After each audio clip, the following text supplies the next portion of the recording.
భార్యని బానిసగా చూడొద్దు.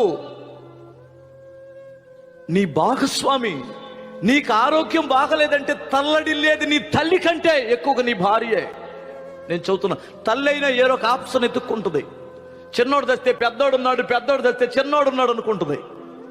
భార్యకి నువ్వు తప్ప ఏరొకరు లేరు. అలాంటి భార్యను ఒక బానిసగా చూసినంత కాలం నీ కుటుంబంలో సమాధానం ఉండదు. నువ్వు ఎప్పటికీ బాగుపడలేవు. నువ్వు దేని మీద కాన్సన్ట్రేషన్ నిలబడలేదు. ఆమె నీకు ప్రశాంతతనిచ్చే తల్లండి, నీకు కడుపు నిండా అన్నం పెట్టే తల్లండి ఆమె, నీకు ఏది ఇష్టమో వండి పెట్టే తల్లండి ఆమె, నీకు సుఖాన్ని పంచే భార్య అండి. నీ శరీర సుఖాలు, నీవు ఒక వ్యభిచారివి కాకుండా, ఒక భ్రష్టుడు అయిపోకుండా, ఒక HIV నీకు రాకుండా కాపాడే తల్లండి ఆమె నిజంగా చెప్పాలంటే. లేదంటే పాడైపోవు.